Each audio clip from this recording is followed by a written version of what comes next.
Good evening, and welcome to the Literacy and Community Initiative's second annual reading celebration. We are so glad that our families, friends, community members, and university leaders are here to celebrate us in person and also online. My name is Crystal Lee, and I am the project director of this initiative, and I am an assistant professor of the English education here at NC State. Today, we are excited to celebrate two groups of young women authors from Chorale Writing Academy and Refugee Hope Partners, who are the stars of today's celebration. LCI is a collaboration between NC State's College of Education, the Friday Institute of Educational Innovation, that partners with youth community organizations to examine and empower youth voices. Our mission is to build university and community-based partnerships by amplifying student voices through student publication, advocacy, and leadership. A concise motto for our mission is write, engage, and lead. Our team consists of 6 members. I am the project director, and our co-director is Dr. Jose Picard, who is joining us on live stream today. We also have 4 research assistants, Jennifer Mann and Caitlin Donovan, who are PhD students in literacy at the College of Education, Ellen Denning and Jayla Stewart, who are pre-service and current teachers respectively. They will be moderating our student panel and question and answer session today, and I've put in a tremendous amount of work in teaching our students and preparing this event tonight. We also want to thank our partners who will be sharing their visions today. Because our mission is to build community partnerships, we partner with 4 community youth organizations. Today, we will feature 2 of our wonderful partnerships, Chorale Writing Academy and a pilot partnership we started this semester with Refugee Hope Partners, both of whom work with youth in the Triangle region. Dr. Picard also leads the Wake Promise initiative, who is also a partner through the generosity of funds and community outreach. Our initiative and the release of our 7th book today rests on our project framework, which is write, engage, and lead. First, write. Through teaching and engaging with a publishing curriculum that looks at aspects of self, community, and world, youth become student authors who write their narratives and publish books. Second, engage. Youth read their narratives to multiple stakeholders to share their experience with the community. Today is one example. And the last, lead. Youth lead their communities by publishing their advocacy stories and hosting question and answer in public readings and foreign community members such as today as well. All of this would not be possible without the generous support of the Friday Institute, where we are hosting this event today. I would now love to introduce Executive Director of the Friday Institute, Dr. Hiller Spires, who will give welcoming remarks.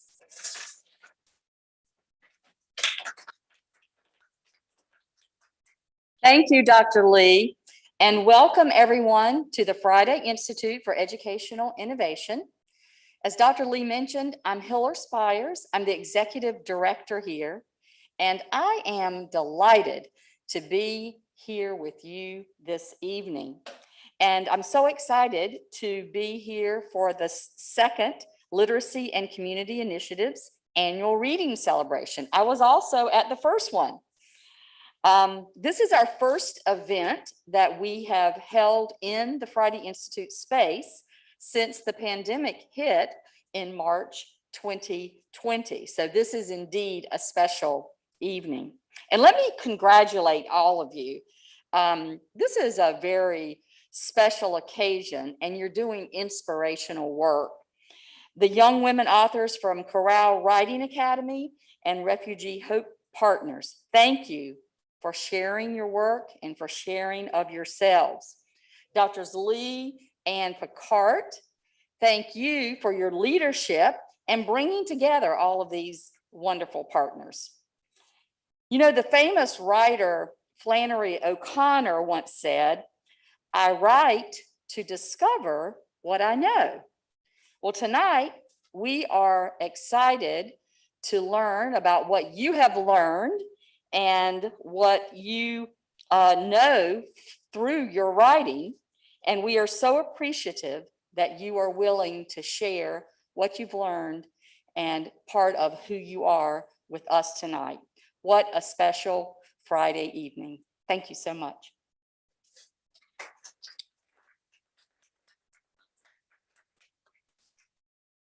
Thank you, Dr. Spires. I'd like to now introduce our partnerships as we begin our reading today. The first group of students who will be reading are girls from Chorale Writing Academy.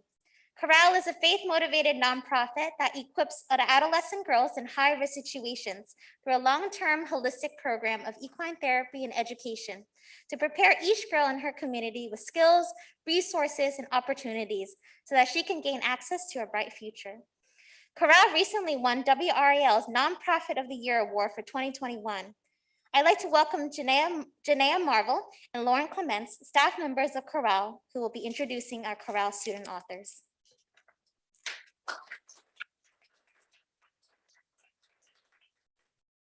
Hi, my name is Lauren Clements, and I'm the Managing Director of Chorale's News River campus in Southeast Raleigh. Chorale was founded in 2008 with a vision to end intergenerational trauma and systemic marginalization for youth in our community. We do this mighty feat through a holistic long-term wraparound service that includes equine-assisted psychotherapy, tutoring, mentorship, and college and academic preparation. When the girls join the program, they come in with failing grades and they're engaging in multiple risky behaviors. But through their interactions with our staff and the horses and our committed volunteers, they begin to learn how to amplify their voice.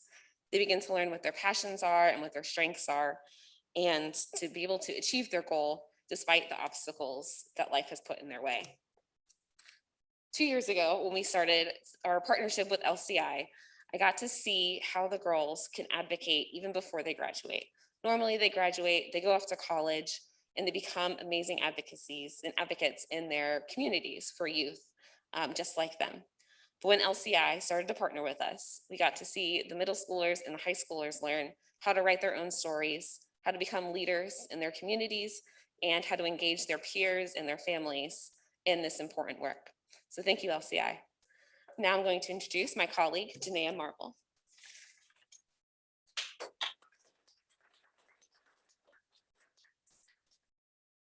Hello, I am Janaya Marvel, the Education Manager at Chorale Writing Academy, and I have the pleasure of introducing our young authors tonight. I want to thank the girls for being brave enough to share. At Chorale, we get to see glimpses of your individual superpowers every day, but for you to be able to share your greatness with so many others, and at such a young age is an amazing accomplishment. I hope you are as proud of yourselves as your family, friends, and community are. Audience and viewers, let me tell you just how resilient these young people are. I want to be clear about what we mean when we state that we work with highest risk girls in our community. Our girls come from experiences that were not fair to them and have caused many of them to grow up way too quickly. Working with high-risk youth also means that you are working with high-risk takers. Risk takers that take the leap of faith to get up every morning and choose to engage in healthy, trusting relationships after not always having an example of one in their early years. Risk takers that actively choose to not let their depression, anxiety, traumatic experiences, or family circumstances define who they are and what they will become. Risk takers that choose to break the cycle of generational traumas and learn to adapt beyond those curses. And lastly, risk takers that are willing to share their personal hardships with the rest of the world to hear tonight. Trigger warning. They are sharing their truth, and we know that sometimes the truth is not always pretty or pleasant, but it is what is needed to open up conversations and promote change. And these young women are change makers. Thank you.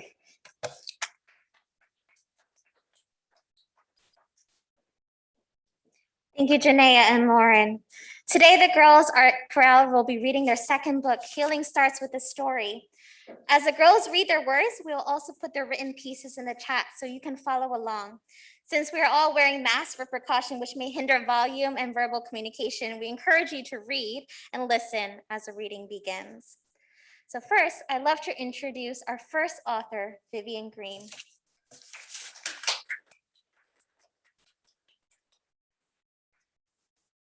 Hello, my name is Vivian. I will read my piece, Mulan Reflection. Look at me, I may never pass for a perfect girl or a perfect person. Can it be I'm not meant to be a low achiever? Now I see I'm exactly who I need me to be. I would break my family's heart. Who is that girl I see staring straight back at me? Why is my reflection someone I don't know? Somehow I cannot hide who I am inside, though I've tried. When will my reflection show who I am inside? How I pray I stay who I want me to be. I can free myself from their expectations. On that day, I'll discover I don't need to look down upon myself and to make my family proud. They want a successful daughter. No one knows who I am. Must there be a secret me I'm forced to hide? Must I pretend that I'm quiet when I'm loud? When will my reflection show who I am inside? My next piece is things that I've learned. Number one, treat others the way you want to be treated. Why would you treat people badly and still expect the same treatment? Number two, don't bully people. People need to stop treating people bad, but bullying is the exact reason the world isn't a better place. Number three, get good grades in school. Grades can severely affect your future, so it's best to just keep them under control. Number four, think before you do. Actions can affect you and others around you, so it's better to just think long and clear before you do something so you don't have regrets. Number five, don't let others bring you down. The people you know now most likely won't be in your life later on, so it's better to not let one person bug you. Number six, if people set boundaries, then listen to them. If you don't want someone intruding your boundaries, why do it to others? Seven, listen to other people's opinions. You may be right or wrong, but you will never know if you don't listen to others. Number eight, don't interrupt others when they're speaking. Interrupting others is just plain rude, and someone might be saying something important, and you wouldn't know because you couldn't hear them. Number nine, don't gossip. Gossip just starts drama, and I hate drama. Number 10, respect others if you want to be respected. Should you have people's respect if you don't respect them? Exactly. My last piece is my knight in shining armor. I have never been good at expressing my emotions. When I was younger, I was bullied for how I acted, looked, and for my intelligence. I became self-conscious of myself because I was called fat, ugly, or dumb almost every day. Even though I was young, I started to build my walls to protect myself. I didn't let anyone close, so in return, I didn't make many friends. Instead, I became a bully, so I would hurt others before they hurt me. And I ended up in an even worse spot. I regret how I acted, and Chorale tries to help me express my emotions better. I will admit I make it hard for them because I hide my emotions pretty well, so people don't know how much I really am hurting inside. The one who can tell my real emotions the most is Bob, the gentle giant horse.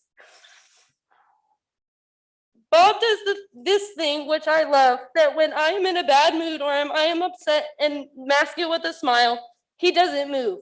No matter how much energy I use or how much I think I want to work with Bob, he stays as still as a statue. He refuses to move until I speak about what is going on in my head with Miss Heather or Miss Dakota. Bob and everyone at Chorale helps me every day to express myself, and they don't judge me for anything, and I love that. Bob is like my knight in shining armor, and that I always dreamed about. He has helped me through some stuff, and I appreciate him dearly for it. Sadly, Bob has been officially retired as of 2 weeks ago, but he's still amazing at seeing right through me. And whenever I start having a bad day, I know I can go on and just talk with him, and it instantly makes me feel better. Thank you. I am pleased to introduce my co-author, Nia.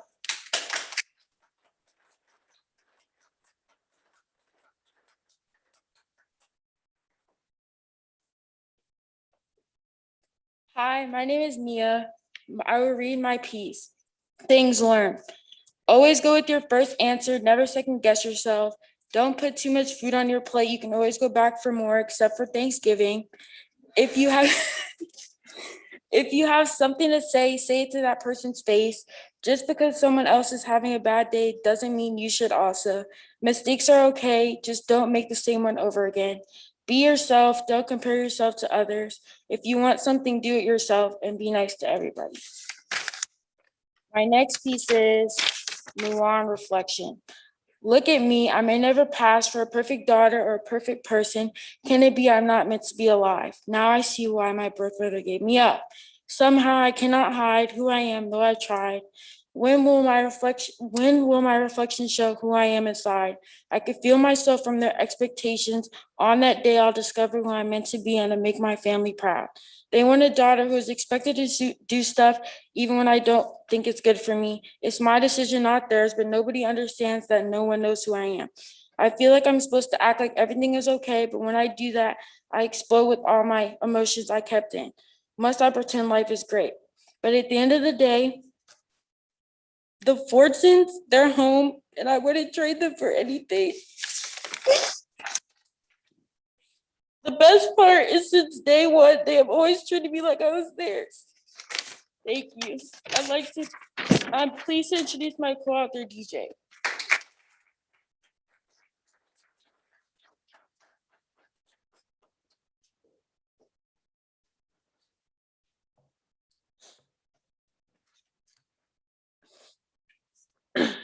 Hi, my name is DJ, and I will read my piece Alone. Alone is lonely, yet I push you away, alone again. But you always come back. Why? Why do you think I'm worthy of love? Why do you love me? Why do you try? Why don't you give up? I hurt you continuously, but you never leave. Forever, infinity, always. You say that you'll be there for me, forever, infinity, always. Do you know what that means? Never giving up on me, never leaving me, never forgetting me, never. No matter what, it means that I won't be alone. Me and you, no matter what, forever, infinity, always. My next piece is My Loves, a sonnet. You are two worlds I raised through late nights and early morn. I'd rock you to sleep every night. Full head of curly hair when you were born. My favorite sound was you giggling in delight. You were my reminder of love and everything I had to lose. My saving grace and my bubble of delight. You had those puppy dog eyes I never could refuse. My curly haired dawns who helped me find my light. Before you, all of me was in strife. You brought back my olive branch, my sweet little doves. But you gave purpose to my life. You were and always will be my loves, my whole little world, my pride and my joys. You seized my heart with your little poise. My last piece is 3 a.m. memories. I wrap myself around your frail body. You're tired and I rock you back and forth, soothing you to sleep. I am your sister. I did not give birth to you, but I will hold on to you just the same. You feel warm. I can hear your soft breathing. But all good things come to an end, and Daniel, my little brother and your older brother, cries himself awake. I place you in your cradle that you have outgrown to pick him up and change his diaper. He cries and squirms and laughs all within the 5 minutes of changing his diaper. It's squishy and wet and smelly and unpleasant, but I would never change a thing if it meant I could stay with you like this forever. Feeling for a moment I'm in complete serenity. There is only you and only me and in this whole world, and it feels right. It's odd, isn't it? My fond memory of you is staying up till 3 a.m. to mutter you. Thank you. I'm pleased to introduce my coworker. I'm pleased to introduce my coworker, Carson.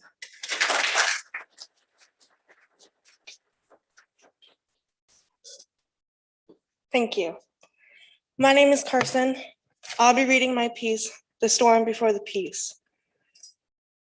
Pain, terror, sadness, paranoia, betrayal, and bullying. These are just some words to describe my life while I was dealing with severe anxiety and depression. When I was 8, I had my first panic attack. My heart rate goes up, thump, thump, thump. I start shaking and I can't breathe correctly. In my head, I feel terror. Imagine all your fears amplified 10 times and not being able to breathe while knowing it's all in your head. I didn't fully understand what was happening to me at the time. I talked to my mom and she said I had a panic attack. So we went to the doctor and he diagnosed me with severe anxiety and depression. When I wake up in the morning, I feel hollow, like a robot. I have to push myself just out of bed and go to school. When I actually get to the building, the anxiety spikes, and one look and one point of the finger sets me off. I feel all the energy of the eyes on me, and I feel that every laugh is about me.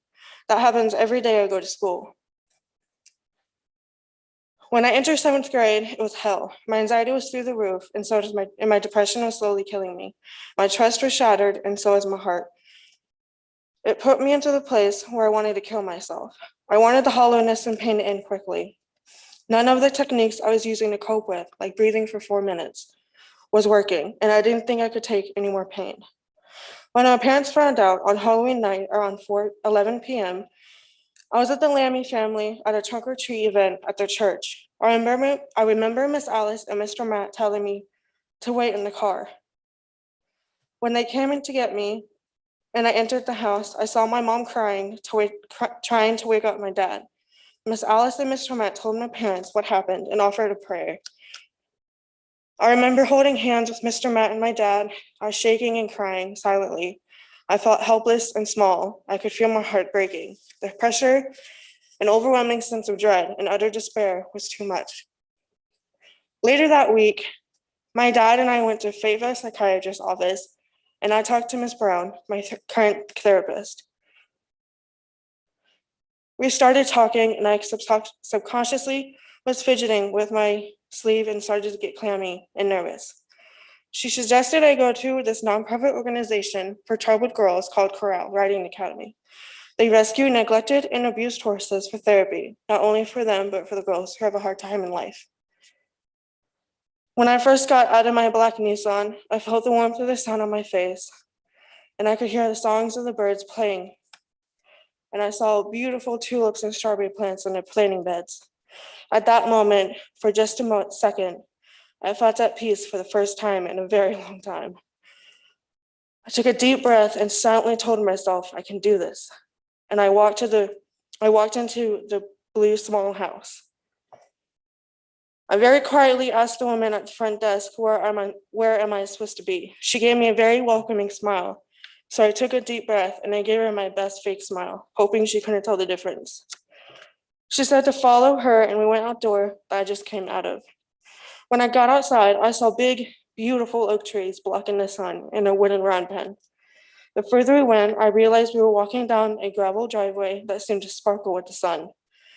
Then she stopped in front of a big, open wooden building in front of 2 pastures. I eagerly looked for some form of horse, and I couldn't find any. I slowly felt disappointment fill my soul, from my feet up to my heart. The barn in there was a group of teenagers like myself and a group of older women. I instantly put my guard up, and I started to fidget and slightly panic. I put myself in the furthest corner I could and spoke the lowest I could without being rude. We started introducing ourselves. When I saw the horses for the first time, I held my breath and my eyes got big with amazement. There were a total of 12 horses, all but 2 were brown, all grazing peacefully, and they all had their eyes on us.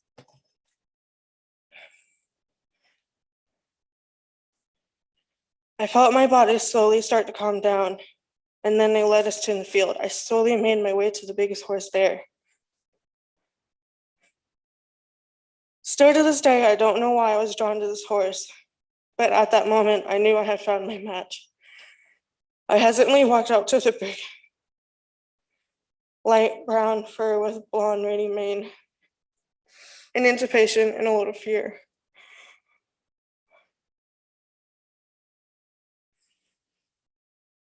I felt my hand begin to shake as I reached out to touch Bob on the stomach. His fur was slick but soft, and he had a little dirt and so was slightly damp from the sun. He turned his head towards me, and I knew at that moment he was telling me he was going to be there for me through anything. I made eye contact with Bob, and it was like I suddenly got amnesia. I completely forgot about my anxiety and depression. and all my problems, even the world around me. And it was like it was only me and Bob, and I matched my breath with his.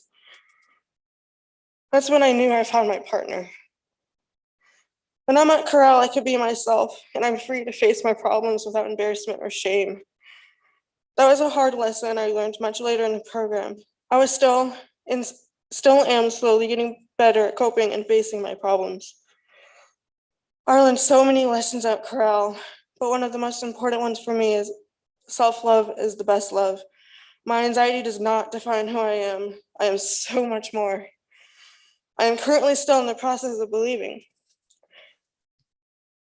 Chorale makes me feel free. I know I wanted to study animal behaviors when I first walked with Bob. I was in the arena on a hot sunny evening. The sun was just coming down and I had a layer of sweat coating my forehead. I had been working with him for most of the hour and was about to give up. I remember walking away and as I felt something in my heart telling me to turn back and give it another try. I slowly turned around towards Bob. Once we were facing, I took a deep breath, held it for a few seconds, then I slowly let go. I felt my body slowly loosen up. Ooh. Okay, my shoulders from my hands, sorry. I slowly walked towards him from the left side. He looked at me and I froze, and I was surprised at the reaction. I walked up to his shoulder, took a deep breath, and lifted the carrot stick, and asked calmly for Bob to walk towards me by swinging the stick up and down next to me while pointing forward. Although I was not expecting a response, he slowly lifted his heavy hoof, thump, and another one, thump. But surely he matched his steps with mine all on his own. At that moment, I felt, gosh, words can't describe it. I felt like I was on cloud nine, winning the $1 million lottery. I am not the same person I was in the beginning of my story. I have grown into an independent, successful woman who can use my story to better understand people. I don't tell the story to get sympathy. I tell it to show that recovery is possible. My experience has helped me be empathetic and compassionate towards people and has helped me get a better understanding of what they might be going through.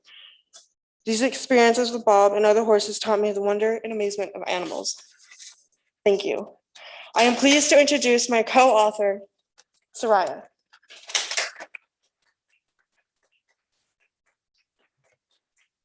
Hello, my name is Sarah. I'll read my piece, Some Things I Learned That I Must Unlearn. Make other people happy before you're happy. This is not a good habit because people will take a lot of good stuff you did for granted and not even think twice about how you feel.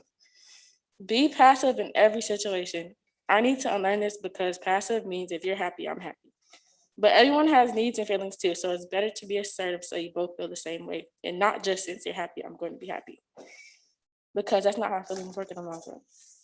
Give up. This is something I need to not do because this world is for the strong, because we have gone through so much this past year. So if you're weak and give up, you won't last long. Honestly, the best thing I can do is be strong and be the best version of myself. Don't accomplish goals by yourself. I need to unlearn this because I feel like it's 10 times better doing something and getting something done by yourself rather than getting help and having other people hand goals to you that you did not put much effort in. For example, a goal for my growth is I don't have to depend on anybody and that I will buy myself things and treat myself rather than somebody buying something for me. I've always been like that. I'd rather be independent because it feels better in the end doing and accomplishing things on your own. However, that does not mean I want to be lonely and I don't want help because everyone needs motivation and help. It's just that I do not want to take handouts and have other people make me when it comes to success because I will be self-made when I'm older. The only thing I need help with as of now is school because I'm still young and learning. The world is a bad place. I need to unlearn this because the world is not a bad place, even though it feels like it, especially during this given circumstance everyone is going in the world is going through. But it's the people in this world that make it bad. The people who are weak and evil and do bad things contribute to my feeling that the world is bad and not safe. Thank you.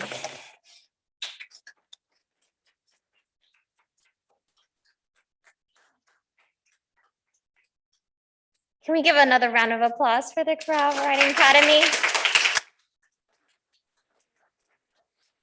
Thank you, Chorale girls, for your powerful words. You're amazing, bold, courageous, and we thank you for teaching us.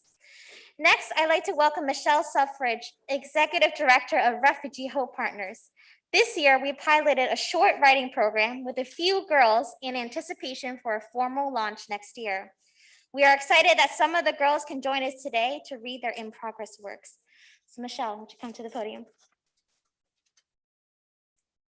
Thank you so much. And Chorale girls, what an inspiration to hear your stories. Thank you so much for sharing those with us tonight. We are thrilled to be participating in our first event with NC State's Literacy and Community Initiative. It's been a joy to see our students exploring their unique stories and working toward finding their unique voice as they work with the LCI team.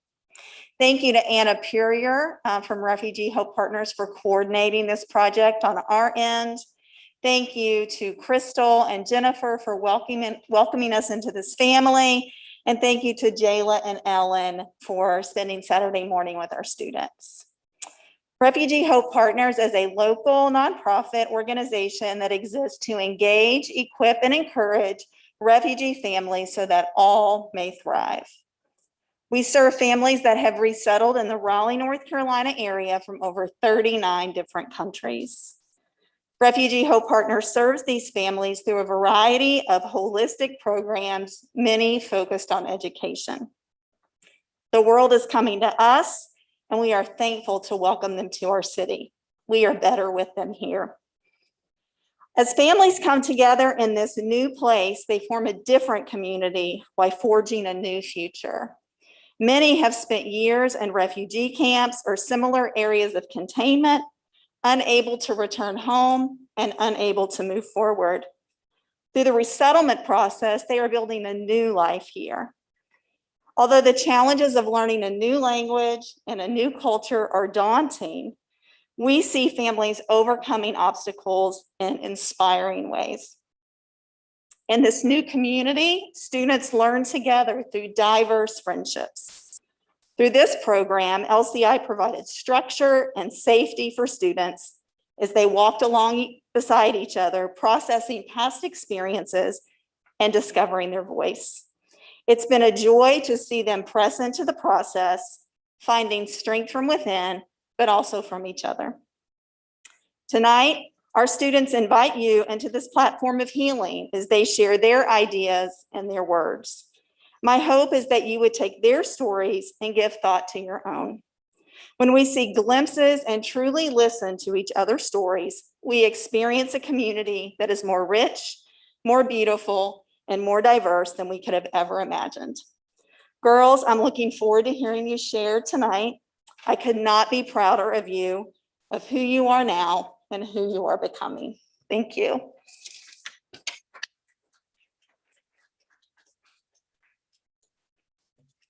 Thank you, Michelle.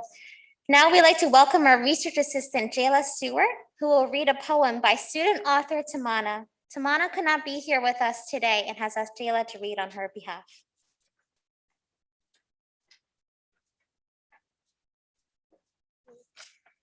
Hello, my name is Jayla, and I will be reading for Tamana. The first piece is titled, I Am Not Your Stereotypes. Just because I'm Muslim and don't wear a hijab does not mean I'm a bad Muslim. Just because I'm Muslim doesn't mean I have a bomb or I'm a terrorist.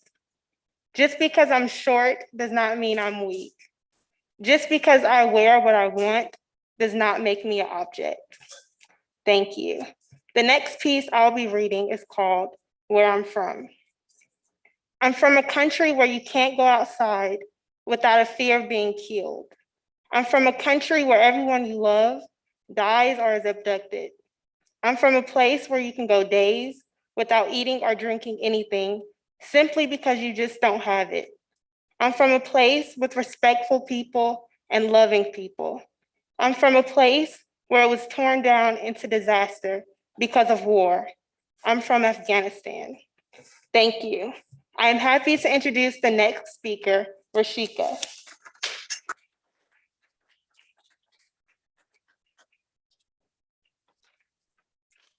Hi, my name is Rashika. I'll read my piece about Mulan Reflection.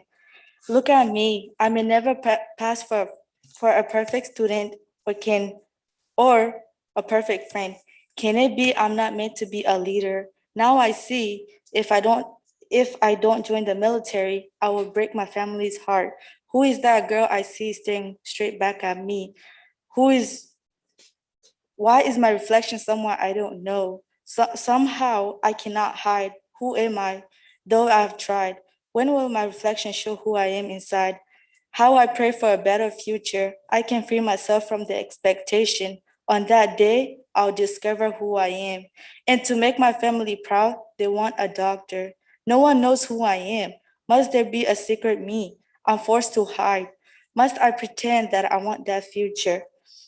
My last stereotype is called, is the stereotype poem. Just because I'm Asian does not mean I am short, does not mean I eat rice every day, does not mean I'm smarter than you. I'm proud to be Asian. Just because I'm Nepali does not mean I'm not brave or strong, does not mean I am broke or dumb, does not mean I am Hindu. I'm proud to be Nepali. Just because I'm a girl does not mean I act like ice runs in my vein, does not mean I'm not capable of being a vice president, does not mean I am a maid. I am proud to be a strong girl. Thank you. I would like to introduce you to the next speaker, Alan.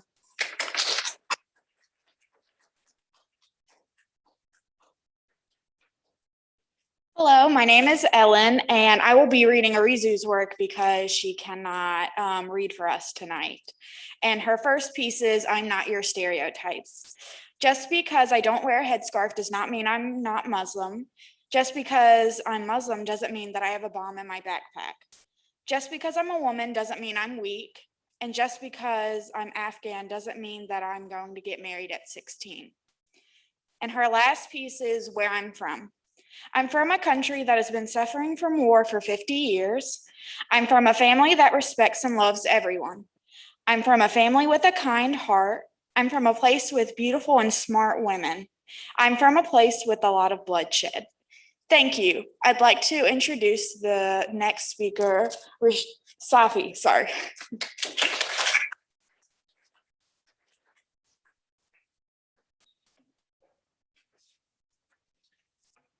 Hi, my name is Safi, and I will read my first pieces is Stereotype. Just because I wasn't the first in the class does not mean I can't graduate, does not mean I wouldn't have a good grade. I'm smart and capable.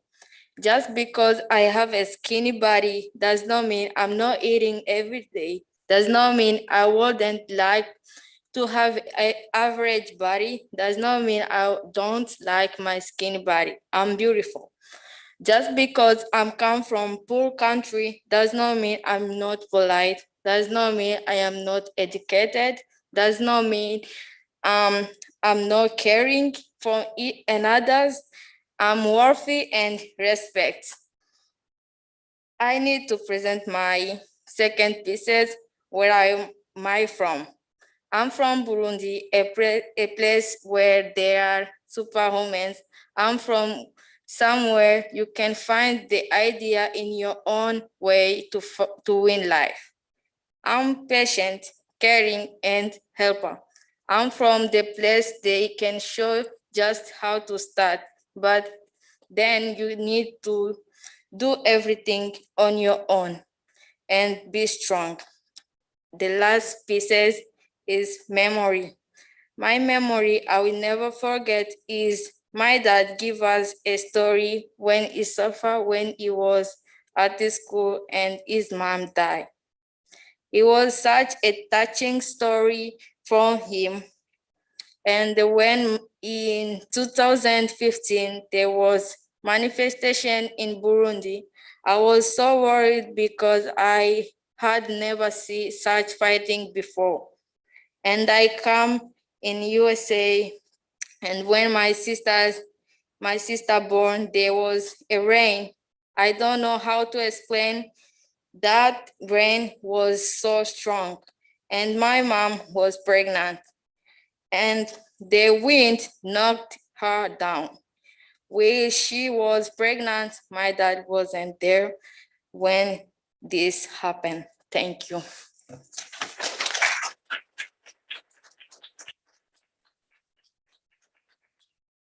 Thank you, Safi and Rashika. Can we give another round of applause for the refugee partners?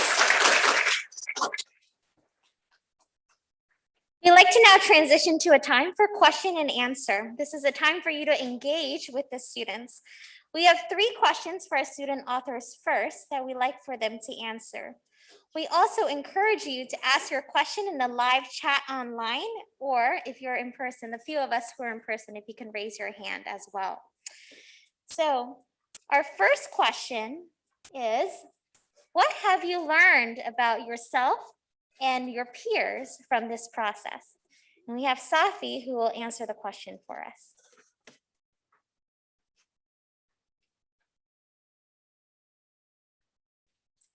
I learned to be strong every day and to be proud for yourself always. Thank you.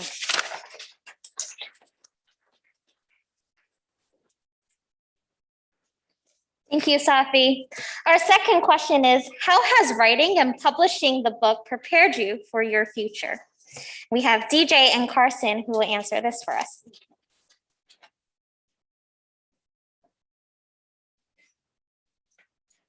Publishing and writing my story has encouraged me to look on the past and reflect on my future. Since I am a senior leaving the program at Chorale, it has taught me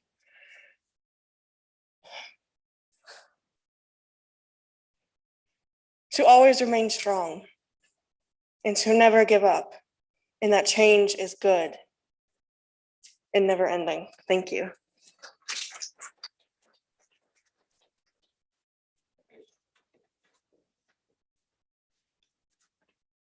Writing about my past has helped me look forward to my future. When writing, I feel free and able to speak my story without judgment. I will be writing a book when I am older, and I can now confidently say that I am now both a published author and a book cover designer. Thank you. Thank you, Carson and DJ. And DJ said she's a book cover designer because she designed the cover of Healing Starts with a Story. Our third question is, why do you think it is important to write and share your story with others? Do you think other students should publish books? Why or why not? We have a few students who would love to answer this. So first is Nia, then Rashika, and then Vivian. I think other girls should share their stories because other people can understand what you're going through and you won't be judged for it. Thank you.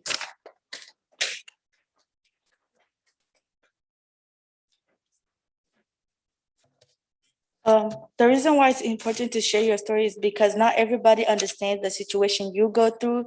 Telling your story helps people understand me.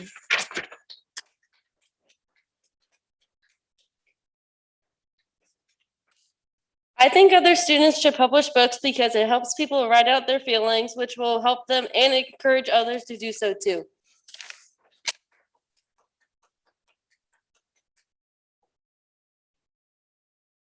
I think it's important to share your story so you can prove to other people that recovery is possible,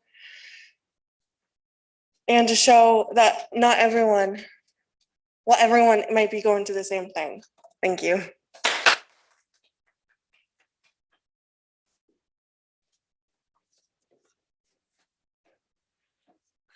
Other people's writing inspires me, and I hope that my writing can inspire the same spark that other people's writing inspires me. And so I think every student deserves to feel inspired by somebody else's work. Thank you, ladies, for providing such great answers and for sharing your powerful stories. And some people at home have been asking some questions. So girls, our first question is, what was the writing process?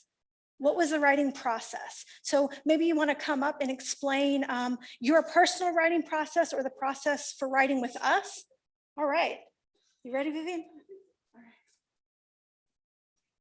The writing process started when adults told us we had to write our own poems and stuff for,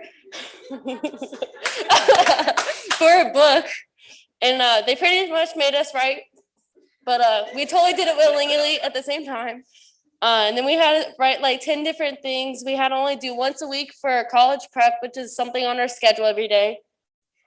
Also forced by Mr. Naya. None of us like it. But in the end, it did us good because we all enjoyed writing, if I do say so myself. And we ended it a few weeks ago. Now we have a book. Thank you. Thank you. Would one of you ladies from Refugee Hope Partners like to come up and talk about your writing process? Safi, you want to come talk about it? No? Okay, that's all right. No problem. We have some other questions. One of the questions, girls, is will you continue to write beyond this? So do you write on your own time? Do you want to write on your own time? That kind of question. All right, DJ? Yes, I absolutely love writing, and I have a dream / goal / something that I know is going to happen in my future, and it is to write a book about foster care, because I was in foster care for a lot of my life before I got adopted by my parents. And I know that everybody's experience is different. And I want to enlighten everybody who has come to me and asked, oh, like the Fosters? And I answered no. So yeah, I do want to write a book later in my life. Thank you. Thank you so much. That's a really important book to be written. Another question is, what was difficult about the writing process? And another question on here is, was it difficult writing such personal stories? So both questions, what was difficult about the writing process? And was it difficult writing such personal stories? All right, who'd like to start us off? Carson, all right, come on.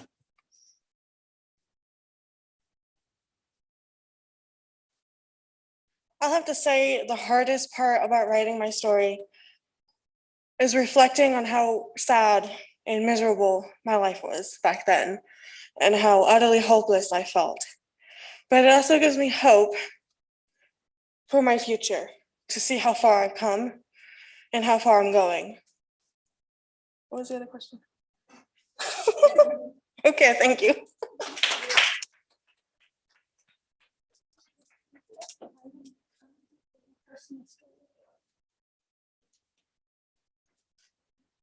Okay, the difficult part about writing it was I wouldn't be where I was right now without my parents.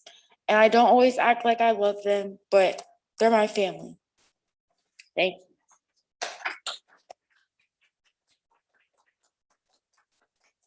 you.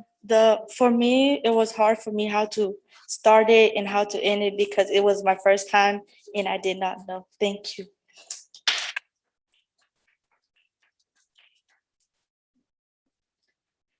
Thank you, everyone here and at home for contributing to the chat with great questions, and ladies for providing us such insightful answers into the writing and your process and for sharing your story with us. Thank you.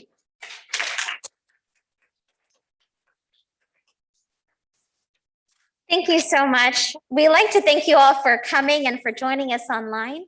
The girls in the LCI team would love to hear how you engaged with the stories as part of our Write, Engage, and Lead motto.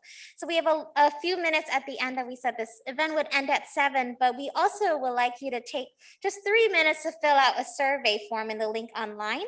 And for those in person, please use the QR code. So this link is really for the girls to know how you responded to the reading. And so if you'd like to there will be a link in the chat, you can fill that out. And for those of us in person, after the survey, we'll then head out to the courtyard for a small dinner celebration. And for those of you who joined online, thank you. Thank you for engaging with us, and we appreciate your kindness in listening to our stories today. Have a good evening.